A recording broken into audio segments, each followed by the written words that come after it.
Okay, Ms. Only, did you make it here also? Yes, sir. I'm here.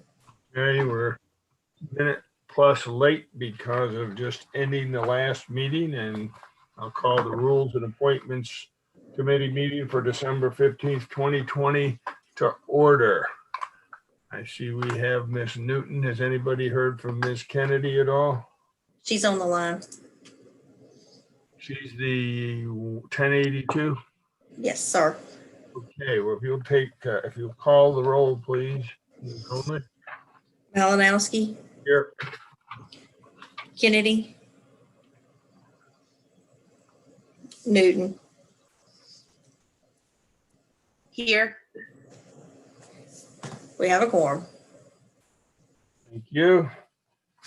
First order of business will be approval of the December 8th, 2020 minutes, which said was under separate cover. I'm guessing that was another email item. Ms. Only, is that correct?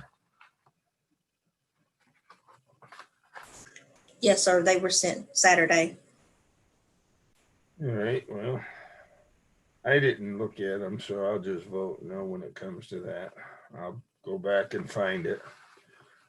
Move to approve. Okay, we got a motion to approve the minutes. Is there a second? Ms. Kennedy, are you there? Can you hear us? If you'd like to second it, I won't second it only because I didn't read them.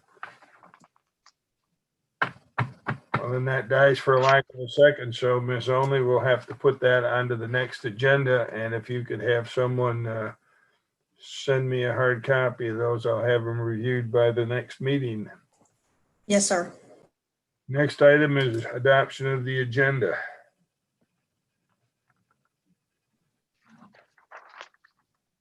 Move to approve for discussion.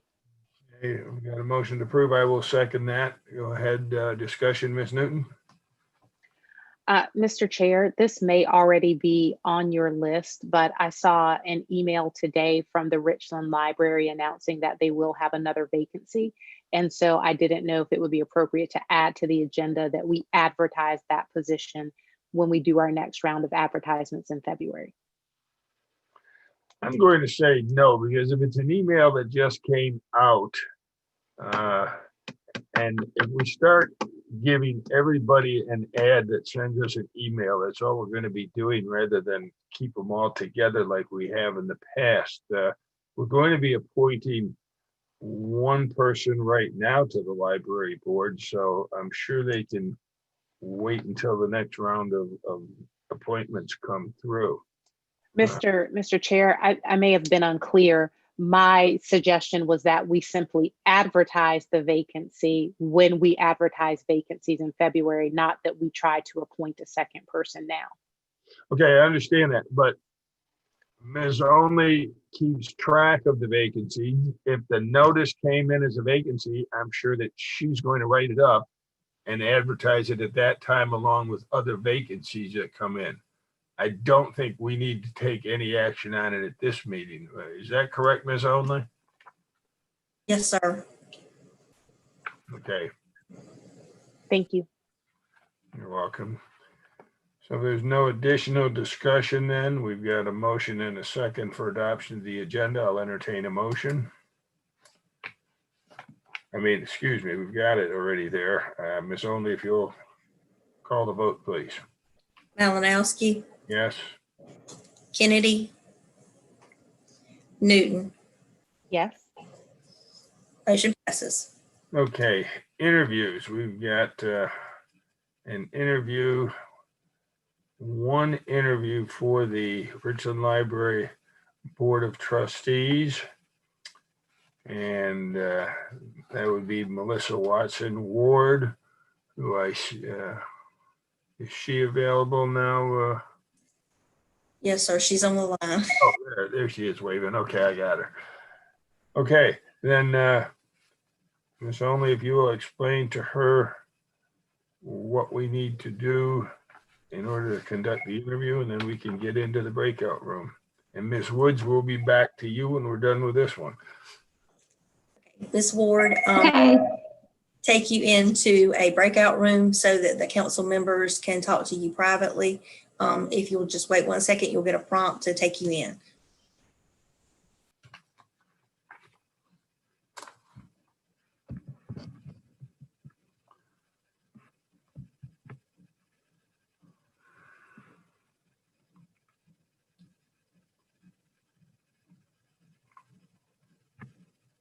And there's the prompt.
Mr. Malinowski, you are muted.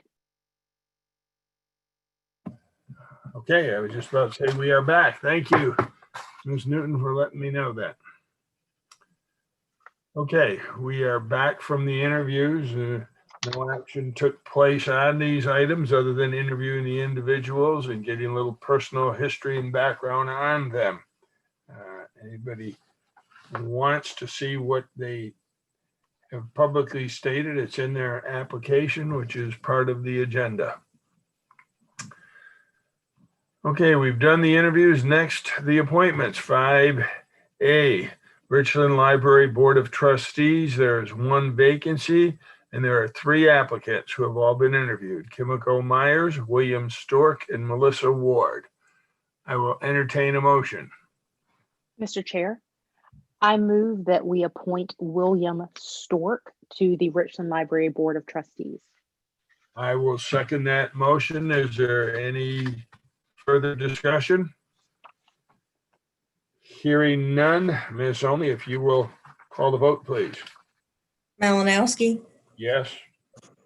Kennedy, Newton. Yes. Motion passes.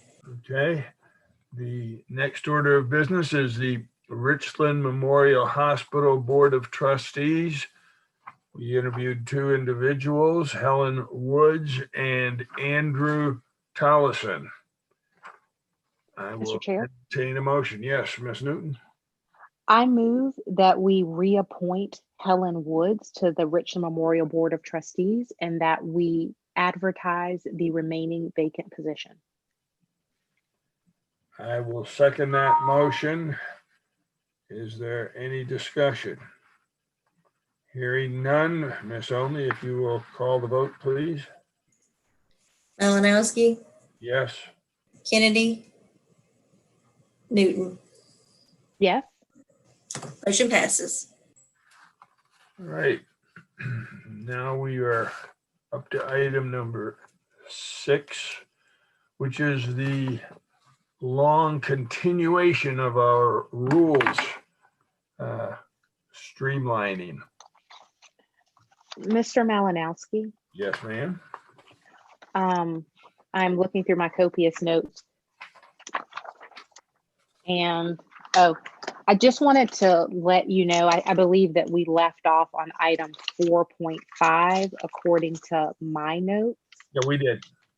You are correct. And I thought I had it together. I have so much paperwork and so many versions here. As we go through the remaining rules, I just wanted to let you know that I do not have any comments or concerns until we get to item 5.19. So we can discuss any comments that you have from other members, but just in the spirit of efficiency. And then if we ever finish this process, I would like to go back quickly to discuss the advertisements for board positions that we have in our rules. Okay. All right, so we are at 4.5. 4.5 is about meetings. Let me go here to where our comments were from possibly other colleagues. And this is, I remember starting this last time, but we're running out of time, so we ended it right there. 4.5, if you'll look at that, is on page 38 of our current agenda. And when you go down to the second to last line, just above the half line at the end, and it says must be approved by the clerk. Well, a comment from one of our colleagues, it was Mr. Manning. He said the approved by wording that is shown here was replaced with other wording at 1.7C6, and he thinks there should be consistency. I agree with him. That other wording that was on the other page, it stated virtual visual presentations should be provided to the clerk. This one says visual presentations must be approved by the clerk. So we're looking at two different ways of saying it. The other one was a change that was put in there. It was redlined, should be provided. And this one here, I don't know if it's where it was the original one. It said must be approved. So the question is, now that's the one back there. It was stated that it was too vague, either remove it or make it shall or must be, because page 11 said must. So I believe we made it that visual presentations must be provided to the clerk. Does it, Ms. Only, maybe you can help us out here. Is there any reason that you would think it should be approved by the clerk when presented to you? No, sir. Okay, then I'd like to go with the wording that it must. Visual presentations must be provided to the clerk. Because otherwise, Works for me. okay, otherwise we don't know what we're getting, how long or anything. So that's the change for there that we would like to see to ultimately send to the full council, Miss Only. Under 4.5, that last one, and it would be must be provided, not approved. Provided. Okay, on the next page, which is page 39 of our current agenda, under 4.7 reports, Councilman Manning noted that 1.7B2 adds language that clarifies written request. I think there should be consistency again. And his arrow is, I guess it's pointing to that third paragraph. Any item not reported to the full council by a committee within 90 days of that item having first appeared on the committee's agenda may be placed on the council agenda when the clerk's office has received a written request from 3 members of council. And let's go to 1.7B2, where he refers to it.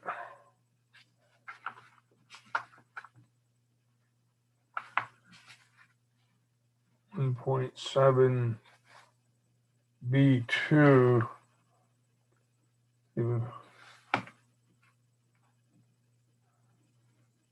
has received a written request. Well, it says the same thing. Is there something I'm missing here? There may be, but if so, I'm also missing it. Okay, well, I think we have consistency because it says has received a written request from 3 council members. Well, right here, wait a minute, from 3 members of council. The other one says has received a written request from 3 members of council. Written request includes electronic mail or messaging. That's what he's saying. We don't have that added here. So do we want to have, and I'm not sure that I don't know that we did look at it, but do we want to indicate that written request includes electronic mail or messaging? My opinion is I'm a little reluctant about that because anybody can send something electronically on your behalf versus you taking the time to actually write it out and send it in. I don't know. What do you think, Ms. Newton? Well, I'm not personally troubled by that. In this case, it is asking for 3 council members, and so I feel like there's a way to send it through appropriate channels so that we know it's from them. I think that's how we generally are communicating with the clerk. That's true. Now, the previous one just says from 3 members of council. Well,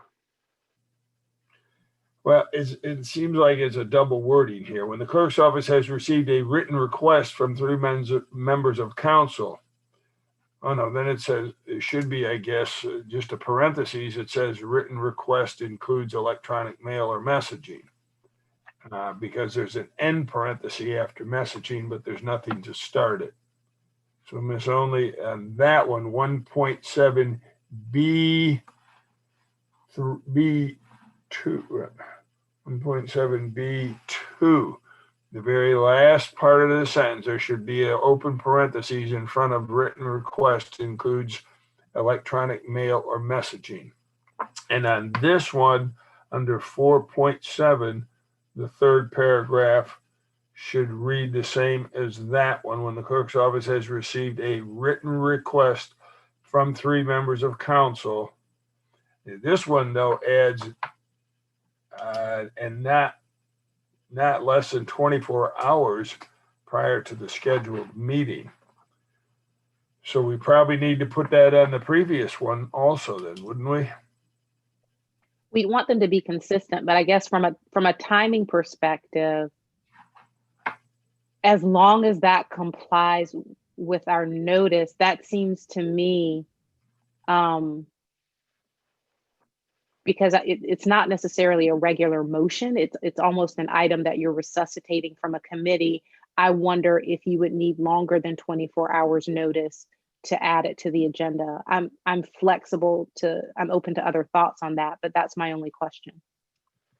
Ms. McLean, are you following this? Do I need to explain to you what we're trying to get at on this particular item?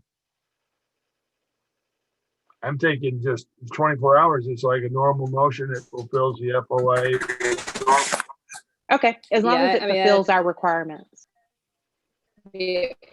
I'm sorry, I didn't mean to talk over you, Ms. Newton. I think policy decision. As long as you meet the 24 hours, you can add on as much as you want to after that. Okay, that's fine. Then we need to also add that line at 1.7 B2 at the end.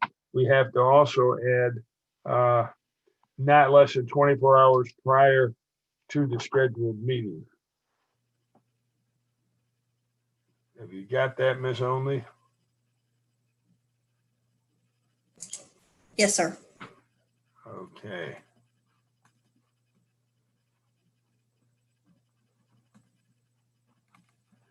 Okay, you're fine with that, Ms. Newton? So we've made that consistent then.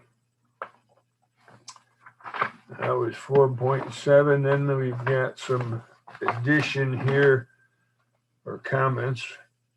4.10 is the new one.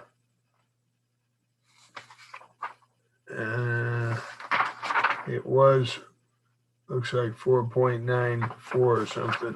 Let me put some light on the subject here. Okay, yeah, it was 4.94. Motions forwarded to a committee. We have a comment from Councilman Manning. He circled the very last portion, the very last part of the last sentence. Items pending analysis, the struck out portion, and the reason the items remain pending. He just says he disagrees with that being struck out. And this has to do with motions that go to a committee, and I'd have to be in agreement with him. We see all these items that are constantly on the committee agendas that at the end, it's got items pending analysis and it just restates the motion. It can be something as simple as staff is still conducting research. I agree. But I think we want to leave that in. And the reason the item remains pending, is that fine with you? I agree. And to be fair, we're not currently doing this now, but I think that we should. We're not, you're right. It's part of our rule, but we're not doing it. So, okay. So Ms. Only, if you indicate that we want to keep that last part on the new 4.10 that's struck out, we want to add it back in, please. All right, now we're moving along. You had something on 5.91 or 19? Ms. Newton, I think 19. Well, actually, on also 18. 18 is voting, correct? It is. Okay, then that's, oh, no, wait a minute. I got something on 5.16 first. So let me get the 5.16, the new 5.16, which is the old 5.19. And it refers to delays. Okay. Mr. Malinowski, one moment, please, because I'm still also looking at my September 15th agenda where my notes are. What page are you on in our current packet? Page 46. Thank you. Under delays, Councilman Manning, his comment was, and he put an arrow to the delays sentence that's there. He says, this seems way, and he underlines way and capitalizes it, too broad of a power. The chair could use this not accept, probably means to. The chair could use this not to accept most of the motions listed in 5.13. And it says the chair shall entertain no motion that would have the effect of unnecessarily delaying the business of the council. And that is pretty broad. Let's see what 5.13 says, the old 5.13. Non-debatable motions. And it lists the non-debatable motions, and then to continue or postpone the matter.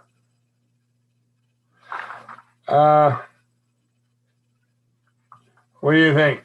The chair, he says it seems way too broad of a power that the chair could use this particular rule to not accept most of the motions listed in 5.13. Well, they're not debatable anyway. I think that I know that Mr. Farrar was the one who helped. I don't know if Miss McLean. Oh, actually, I think he's here too. I guess my question with this, because looking at it again, it is extraordinarily broad. I guess I would want to know what the intent was so that I could then have feelings or offer changes or suggestions on that. Well, I'll give you mine, not that you want it, maybe you want Mr. Farrar's, but I don't see how this would, it says the chair shall entertain no motion that would have the effect of unnecessarily delaying the business of council. But those motions that are not, they're non-debatable motions, so I don't see how that would delay council. Adjourn, recess, continue or postpone to another date, or continue or postpone indefinitely, return to the agenda that we were at the time, table the matter, call for the question, refer the matter to a committee, recommit a matter, send back to a committee. Seems that all those items really hasten the council business because we're stopping debate on it and doing something else with it that's pretty much a one-liner and a vote. Well, Mr. Malinowski, I don't think that they're are related. I think at this point, it's an entirely separate matter on delays. And so I wouldn't necessarily associate it with what happened previously. My guess is that the intent of this is, I don't know, if for some reason somebody just wanted our council meetings to last longer and wanted to perhaps introduce frivolous motions or things that were not truly intended to move business forward. That's my guess as to what the intent is. But again, I do see it as separate from the previous motion. Otherwise, not the previous motion, the previous item. Otherwise, it would have been a part of that. But without being clearer on what the intent is, it's hard for me to say if it's not incorporated something else. Mr. Farrar, are you in a position where you could comment on the new item 5.16? And even if you're not looking at it, it's one sentence, so we could read it to you.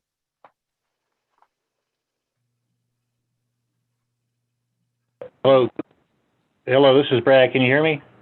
Yes, Yes. go ahead, Brad. Okay, yeah. So, you know, we've been doing this for so long. I've got a different version, but I think I've got the same language. This is the way I set up my original review, which was quite lengthy. I left the rule intact as it's been in your rules for years. So it says the chair shall entertain no motion effective which unnecessary to delay the business of council. Okay, so that's been in there before, you know, I started working on the rules. That's forever. So then I put, there's no South Carolina Association of Council model rule on that, which means basically that this is probably unique to Richland County. So then I made a comment under that and said this rule entails inherent subjectivity, with the chair having to make a judgment about whether or not a motion was made for the purpose of delay, and more precisely unnecessary delay. So you've got judgment within a judgment. You know, was it a delay motion, or was it unnecessary delay? And I further said I have never seen this rule invoked in the 20 plus years. I've never seen a council chair invoke this rule. I don't recommend a substantive change, but it'd be interesting if a situation were ever cited. You know, if you don't like the rule, my recommendation would be delete it, because it doesn't appear in the SCAC rules, or I don't think any other county has this rule. Then I suppose my only other question for you, Mr. Farrar, from my perspective, hypothetically, let's say that you are in a meeting and someone is making motions to unnecessarily delay the business of council. In that unlikely scenario, would the chair simply be in a position using Robert's Rules of Order to call those motions out of order? That's correct. That would be the type of thing. And again, you know, I haven't seen this, and I would hope it would be a rare situation. And if it got to the point where this did come up, let's like say more than once, you might want to revisit it. But I do think you could fall back on Roberts and just say the chair is going to rule on all matters subject to challenge. So if somebody wants to challenge it and say, no, I like the delay that's going on, you can maybe get 6 votes. But I think that'd be the way to handle it. Just rule it out of order. Okay, thank you. So with that, Mr. Malinowski, I would agree with all of us that we should simply strike this. Okay, just strike the new 5 delays. Just get rid of that. Yes. Okay. Ms. Only, you have that?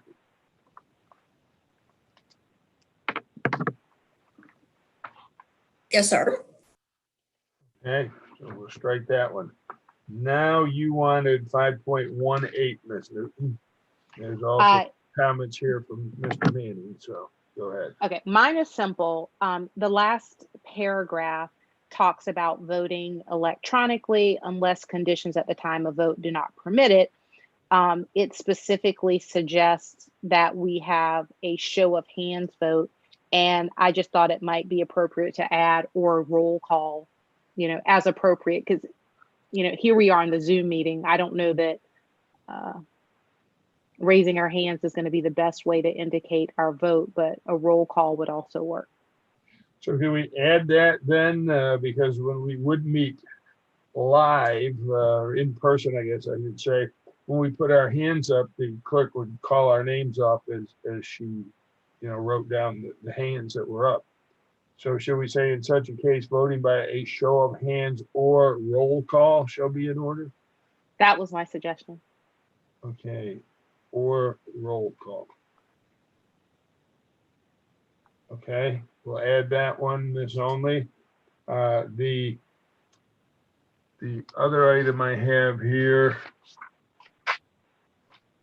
from Councilman Manning, voting 5.8, page 47 of our current agenda.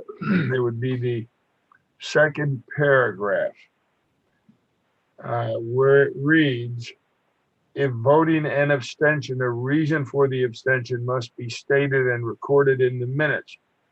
No member shall, under any circumstances, be permitted to vote after a decision has been announced by the chair. Now, Councilman Manning wrote that this happens all the time. That a member, I'm only reading what his comment was. But now people are coming back. Well, this was before we started these electronic meetings, so I really don't know that he says that happens all the time. I don't recall. Ms. Only, would you have any comment on that? Once a decision is made, I don't recall anybody voting afterward. I don't recall either. I don't recall that happening. Okay. Then it says, after the decision of the question, an absent member may be permitted to declare the vote that they would have given if present, but it shall not affect the previous question. That I've seen happen occasionally. But then Mr. Manning also wrote, when and how does the member make this declaration, and will it be recorded anywhere? He's talking about a reason for the abstention must be stated and recorded in the minutes. So if we could be told, and maybe we need to write it down in here, that if voting an abstention, the reason for the abstention must be stated and recorded in the minutes by, how would we do that? Mr. Farrar, suggestions? Well, Mr. Malinowski, quick question. I'm Sure. wondering when he's talking about the minutes, if he's not talking about the second part. The first part says that if you abstain, it'll be put in the minutes. However, if the absent member comes back to declare how they would have voted, that is not recorded anywhere. And so I wondered if his question about minutes referred to that part. All right, what's the, because I'm looking at a different set. What rule is that one? No, it is under voting. It's the new red line, 5.18, the old 5.21. Gotcha, okay. Yeah, I think the way this works in the big picture scheme is that if somebody comes back and says, I missed the vote, but I would like it to be recorded with whatever side, and as long as that doesn't change the outcome, it's not a big deal. But if you want to change your vote, that's the whole purpose of the reconsideration rule. So that you've already got a rule that deals with changing or kind of voting after the fact, and that really is what that rule is for. Yeah, because it says you can't vote after the decision. So I'm fine with that. But I guess we need to know then, how will it be recorded? I guess the clerk would just put in there that, Mr. Malinowski did not vote prior to the decision announced by the chair, but afterward declared that he would have voted this way. That would be it. Following the vote, member so-and-so declared his or her vote as follows, just for the record, yep. Yeah, for the record. And then on the first part where it says that voting an abstention, the reason must be stated and recorded in minutes. So is the reason have to be stated right then so that the clerk can record it from the minutes? Well, this comes back to what if somebody abstains but they don't tell you why? How are we going to make them say? And I think that's kind of the whole point. So this has been around for a long time, and really there's supposed to be a stated reason, but if there's not a lot anybody can really do about it. But I mean that's you should abstain you should declare the reason for it at the time you're abstaining, or you could say, I think this has happened before. Like we had when Mr. Jeter was on council, he represented a lot of folks, who appeared before the government, and so he would say, "I will put in a list of my clients or something at either the start of the year or a written explanation as to how I have a conflict." But as long as there's some note made, either if it's stated at the time of the abstention or if there's a follow-up that truly is made, that's fine either way. And that's what I just wrote down where I said, for the abstention, it must be stated, I wrote at the time of the abstention, and I guess we could put, Yeah. or delivered to the clerk at following that meeting. Yeah, at the time of the abstention, subject to any backup material follow-up that can be made. But yeah, I think you really shouldn't say abstain, and people are sitting there saying, well, what in the world for? And just, I mean, at least say abstain because I have an economic interest or I have a family connection or something, so we know exactly why you're, because it's not a rule intended to let people say, I don't want to vote because this is kind of a hard issue and I don't want to take a stand on it, Yeah. Okay. Ms. Only, you've got that general summary then? Yes, sir. All right, thank you. Ms. Newton, we're up to you now at 5.19. Proposed new rule, voting for board and committee appointments. Thank you. My question, I also think is simple here. Is my understanding / recollection is that we had requested this rule when there was disagreement and or when council did not want to go with the recommendation of the Rules and Appointments Committee. So for example, today, there are 3 candidates for the library board. We are only going to recommend 1. We're not going to use this type of voting. So I was just wondering if we needed to somehow indicate that this was an option as opposed to making it appear mandatory. Otherwise, we'd be voting forever. Direct me to where it is that you want to add or change something, because it goes from A to C over here in the one part, and then there's 3 paragraphs before it. Okay, so give me 1 second. If you look at, oh, sorry, I'm looking at, let me go to the page in the current agenda. Well, we're on page 47 in the current agenda. Okay. Are you referring to the very last paragraph, the example, if there are 2 vacancies on the county board? Yes. But I think that there should probably be a sentence before that. So if you look at the beginning, it says this is to be used solely in circumstances where council is called to vote on the appointment of members of boards, commissions, or similar entities where there are more nominees under consideration than there are vacancies to fill. Right. And so my question would be, do we need to add some disclaimer there? So council may accept the recommendation of the Rules and Appointments Committee. However, if it wants to vote individually, it can follow this rule. I'm not sure the best place to put it, but, and maybe I'm reading it wrong, but to me, this type of vote feels mandatory, whereas really it's optional. Yeah, I think I see what you're saying, Mr. Farrar. You think we need to add in the proposed new rule for voting for board and committee appointments that any council member may make a motion to request that the candidates be polled individually, be voted on individually? That's better language than what I said. Yeah, I was gonna say that first one sounded kind of painful. Yeah. But no, that's certainly appropriate, because sometimes you'll get some, odd number of folks and only 1 or 2 slots, and so you got to deal with that possibility. All right, I'm writing this down. Okay, here's what I've written, Miss Only. If Miss Newton's fine with it, we'll go with it. After the first paragraph under 5.19, we'll add a sentence and make it its own paragraph. Any council member may make a motion to request that candidates be voted on individually. That sound good? Works for me. Okay, then that's what we'll add. Anything else under 5.19? Not from me.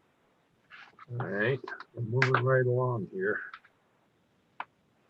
We are all the way to 6.1, rule changes. And that's on page 49. It starts at the bottom of 49, but the comments are on page 50 that I have from Councilman Manning. In the red line portion, which would be the second paragraph up from the officials to serve the council, absent unanimous consent, these rules may be suspended. He puts an arrow to the last word after the number 1. 8 out of 11 members. He said, should there be an "and" inserted here? I think that's more of a Scrivener item, isn't it? With a concurrence of 2/3 of the members of the whole, e.g. 8 out of 11 members. And then he wants to know, should we put "and" number 2 after 24-hour notice? I can take it either way.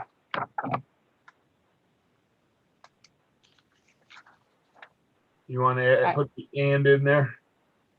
Whatever you think is best, I'm fine. There's only, just go ahead and put the "and" in there. You know, maybe it's a question, should an "and" be inserted here? Go ahead and put it in if you want it. And I'll just put okay on that. Now, that was that. I may have to go back and look. We started on 4.5 at the beginning of this whole thing. I had, I'm just going back because there was another separate page of rules that there were comments on here, making sure. Okay, 5.21, the voting.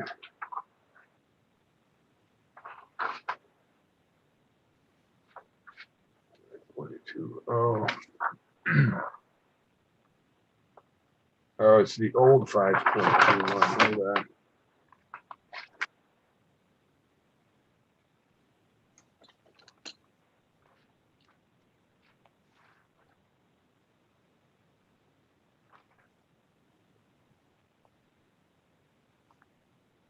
I don't have it. There's only, can you direct me to, because we've got the numbers that are changed here now. The old original, there was 5.19 delays. Where was it? We just deleted that sentence. What page of our agenda was that here? I got it. 46. 46. Okay, 5.21 is the new 5.18 voting.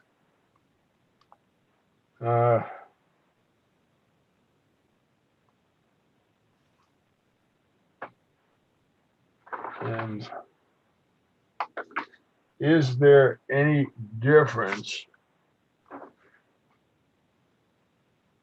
Each member, the vote shall be recorded in the minutes. Let me review that and bring it back next time rather than hold things up here. Because I've got 3 sets of notes I'm looking through here. We're so close. We're so close. So we are. We've struck some things there. I thought I saw a duplication here is what I'm looking for. Voting shall be by electronic means, i.e., and then vote shall be recorded in the minutes. I don't, okay, it just says vote shall be recorded in the minutes. I guess we eliminated that portion. I guess you already did that, Miss Only. It was a duplication of what was on the previous page, and it's not here. So that's gone and done. And rule 7.1, which was the officials to serve the council. We still have that one in here. That's the one that's struck. And I'm wondering, okay, that's it. I'm wondering, why is that one struck? Officials to serve the council. don't we need to have it listed there? I am unclear on what you're looking at. Oh, it's on page 50 of our agenda. The very last item that's totally struck out. It said rules 7, Roman numeral 7, officials to serve the council. And we struck out the officials that serve the council. Is there just not a need for it, Mr. Farrar? Isn't that by ordinance though? I mean, it's, Yes, sir. Yes, ma'am. So I took a look at that, and it's got an entire, kind of Roman numeral 7 and a big heading there, but there's only one rule, so it's like a 7.1. And usually when you have a 0.1, you got at least a 0.2 in there. So it's just kind of like a throw-in. It seemed kind of out of place.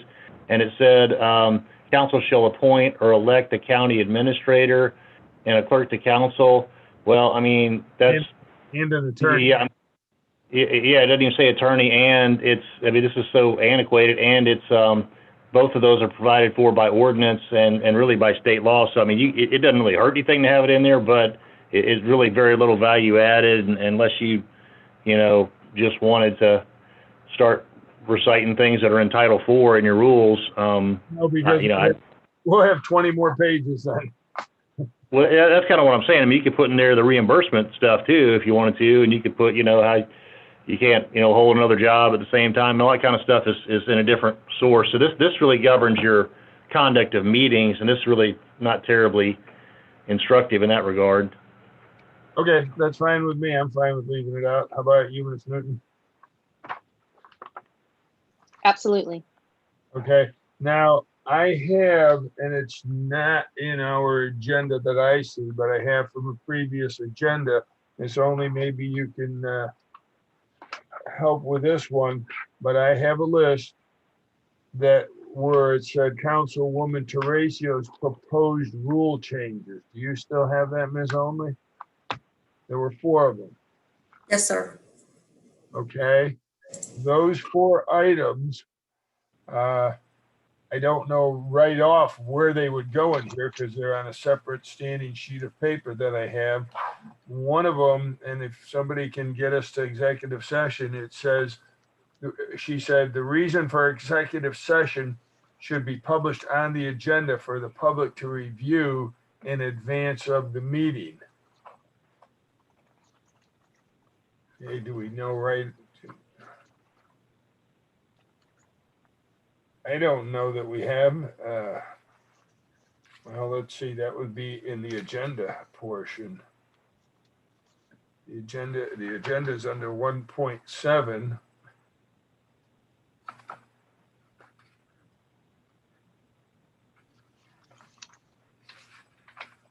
.7 gives, starts with A, B, placing it on the agenda. But I don't see an actual, here it is. Invocation, pledge, adoption. Okay, it's in the old number 5, first county attorney's report of executive session items. It says the county attorney shall report only on those executive session items in which the county is represented by outside counsel or in which the county has retained the services of a consultant. Council shall move to take action to receive as information each item that has been discussed in executive session. And so what she's saying is that on this agenda, under the attorney's report for the executive session, we should publish for the public to review in advance of publish the reason for the executive session on that item. And I think that has been being done lately where it puts, it's a contractual or a personnel matter. But is that something that we should maybe add into the rules? I support that. If we are going to do that, hold on, let me make sure I'm looking at December 15th. On page 30, item 16, it references the second county attorney's report of executive session items. My question would just be, does it need to be referenced in both places? if you're going to put it in one. Yeah, and that's what I was thinking. I would think it would need to be for consistency's sake. If we don't have it there, somebody's gonna say, we didn't say we had to put it there under the second one. So, yeah, second county attorney's report of executive session. Can we, let me look at her. Can we just state at the end of that, a reason for the executive session must be stated in the agenda? Or can we just make that active voice and say agenda shall state reason for executive session? That's fine too. You want that one? We'll do that one. State that again. You got that, Miss Olney? You need it again? Go ahead and repeat it, Miss Newton. Agenda shall state the reason for executive session.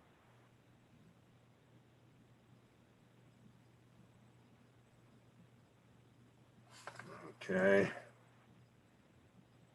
And that's page 30 and wherever that other one was.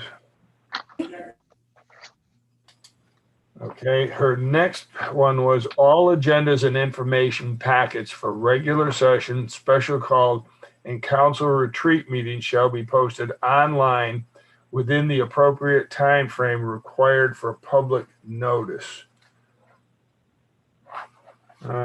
Where could that one go? Since we're talking about agendas. Just, I'm happy to include this in our rules. I just want to confirm, don't we already do this? Well, that's what I thought. Mr. Farrar, isn't that a state law that we have to publish agendas publicly? Well, it is. Are you looking in the kind of the extra rules at the bottom of that long document, or do you have a specific rule that you're looking at? No, I've got a separate page that Councilwoman Teresa provided, and she had 4 items that she wanted to have considered. And her second one was all agendas and information packets for regular sessions, special called, and council retreat meetings shall be posted online within the appropriate time frame required for public notice. Well, okay. Yeah, and you can certainly do that. You know, my guidance on this has always been, you know, the state law, the FOIA sets kind of the baseline. And if you want to aspire to something beyond that, that's certainly fine. But I've just seen many cases where we have great intentions, but they end up hamstringing us because we set some shorter timeline than what the law requires, and we can't meet a meeting or something like that. So I mean, that's a total decision of council if you want to post it on that medium. And I don't discourage you from doing that because that's a good medium, but it's certainly not required. Mr. Farrar? Yep. Yes, To follow up to your question about not hamstringing us, I understand why a violation of FOIA rules would prevent us from having a meeting, but would a nonconformance or violation of council rules also stop us from having a meeting? So say, for example, there was an emergent situation and we had a need for a meeting where we emailed the public like we usually do, but didn't post it on our website. Do you envision that prohibiting us from meeting? Well, no. So if you comply with the state law, you're good as far as the meeting goes. If you have a rule that puts in additional safeguards and you want to proceed with the meeting in light of that rule, in the thought that you might not be in compliance with it, I would just suggest that you get unanimous consent to waive that particular rule. You know, similar to how y'all do if there's some resolution comes up before it gets on, you know, the time to get on the agenda, but it's something everybody's going to vote for. So you kind of unanimous consent. I mean, so you can waive that to actually, you know, put it in the rule. And as long as you are still in compliance with state law, you haven't offended anything. You know, I think the issue would be you don't want to get in a situation where your rules don't mean a whole lot because you're constantly waiving them. But if that were to arise, you know, again, the requirements, the state law, the rule is, I won't say it's a requirement, it's how you're supposed to conduct yourselves, but it can be waived if there's the will to do that in a given instance. Thank you. And then, Ms. Only, just, are we currently publishing our agendas online? Well, now don't jump ahead now, Miss Newton. That's her number 3, Counselor. Oh, sorry, sorry. Not mine. I thought we asked Miss Only to do that a few meetings ago, and I thought she was going to do it. So now go ahead with the answer. They have been posted online. Do we need that as a rule?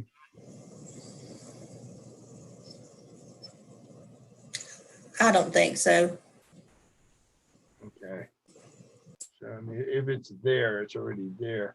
And the 4th one I've got here from Mr. Ratio, it's, and I'm not sure, maybe a word has been left out, but it reads, all more opportunities for constituents to speak on an issue, especially if the item has been before council for an extended period of time. Does she mean give more opportunities? I think that's what it means, is to give more opportunities for constituents to speak on an issue, especially if it has been before council for an extended period of time. Or is it a question? Are there more opportunities? I don't know. Yeah. Let's see.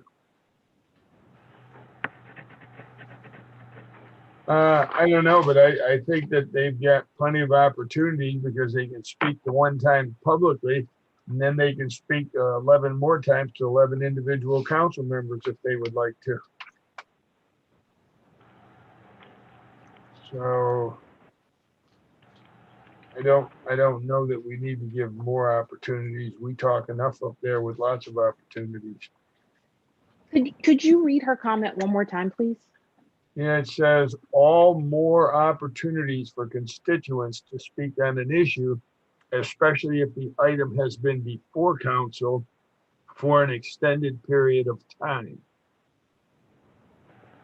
So hypothetically, take something that, I don't know, where maybe there's a blue ribbon committee or an effort that's taking a really long time to evaluate, like say the plastic bag ordinance. Does that mean that per our current rules, if somebody spoke on that when it first appeared on our agenda last year, that they would not be able to speak on it ever again? I believe so. If there was a public hearing, we state that you can speak on it one time, but I don't know, do we even have the public hearing on that matter yet? Well, I mean, that was just a hypothetical. Okay. Where, Yeah, that's it. But like I said, their opportunity to have their voice heard again would be through council members or attending one of the committee meetings. Don't know that they could speak, but in listening at the committee meetings, they could certainly send their concerns, comments, questions to any individual or all council members. So that does give them the opportunity to be heard more than once. I just wonder, Mr. Farrar, do you have any opinion on this or observations on what you've seen when you looked at the SCAC rules or other places? All right, so I'm still thinking about that rule about posting the agendas online. This was the final comment. What was the comment? To potentially add additional opportunities okay. for the public to provide comments, especially if something's been before council for a long time. Yeah, I really think that's a real case-by-case one, because especially if you get some issue where tons of people have shown up and it's obviously an important issue, and maybe they had, maybe they spoke, 8 months ago or something, and for some strange set of reasons, things were delayed, and it's just the input is kind of stale. And for me, I would err on the side of letting somebody come in, because people just want to be heard. You give a chance to do that. That really, goes a long way. But you other things you could do, and you could expand citizens' input. You could say, we'll give you 3 minutes. I don't know if you're going to want to do that. But there are certainly ways you could turn the whole meeting over to the citizens if you want to do that. So there's no shortage of opportunities, as Mr. Malinowski was saying, to address council. But that hard and fast rule, like if you've spoken here, you can't speak there. You know, I would say that the normal practice is that, but the chair and really, you know, because quite frankly, I think individual members of council will probably want to make a motion to say, hey, I move to allow this person to speak. And so what ends up happening is you have about a 10-minute conversation about whether or not somebody should speak, and they could have spoken 5 times before you make the decision on that. So, I mean, that one is just one you got to kind of feel out and realize it's probably going to be a heck of a lot more popular, and unless you've got 20 people who want to speak a second time. But again, case by case. Mr. Malinowski. Yeah, hold on a second, Mr. Livingston. Let me direct Ms. Newton your attention. We do have it here. Page 103 of our agenda has what I've been reading from Mr. Aceo. Go ahead, Thank you. Mr. Livingston. I'm okay if an item, we've not covered an item in 6 or 9 months or so, maybe we could say something to the fact that if a public hearing hadn't been held in a certain period of time, hadn't been held in 6 months, 9 months, or whatever, we ought to allow folks an opportunity to That's a speak good about it. idea. I think we can put a period of time on it, so that way, if we know it'll be a little stale then, and people have an opportunity to speak to it. What kind of time frame do you think? 6 months? Like 6 months, if it wasn't a public hearing in 6 months, somebody probably ought to be able to refresh it and speak to it. Okay, then where will we have that here? We'll have to go back in the Mr. rule. Chair, Yes, Ms. Newton. wherever you add that, I would just like to see us add that we may do that because, to Mr. Farrar's point, we waive these rules all the time to let people speak. And I do think that there's a lot of discretion and there are a lot of different circumstances. And so I certainly feel that, if something is, to use these words stale, we want to have the opportunity to provide them to speak. I would just rather it be an option rather than a requirement. And I'm fine with that too. That makes sense to me too. So you won't tie your hand as much. Okay, so we need to go back and find where we would put that.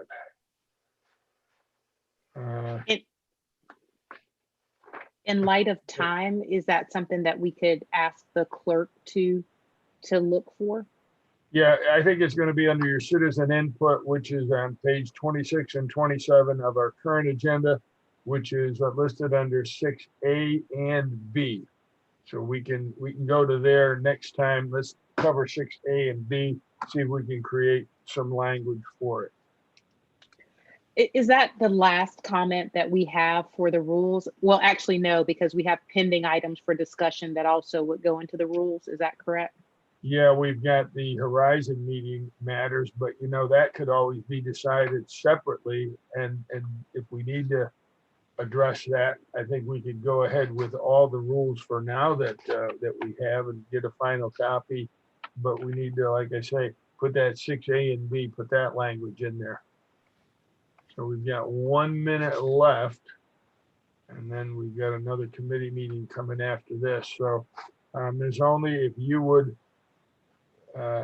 if you want me to I'll create some language and I'll get it to you, but we won't have we're not meeting on Thursday for the rules, are we? Oh, sorry. Okay, so I'll get that to you and we'll just have to take this as our first rules meeting in 2021. And If there were a way to, I'm sorry, sir.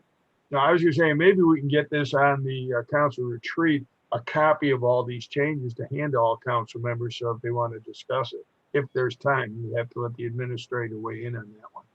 And Chairman. Even if we don't discuss it, we could still hand it out. I just guess Right. we're so close. I hate that we're now going to be waiting to February to put something together that can then be shared. But. Okay, well, we can do that, and I'll get with Ms. Only and figure this out. I'll come up with some language for that last one that was mentioned, and I'll get with legal and the clerk and see if we can get it ready to hand out at the retreat. Thank you. Okay, it's now 5 o'clock. I'll entertain a motion to adjourn. So moved. I'll second it. All in favor? Aye. Aye. You're now adjourned. Thank you, everyone, for bearing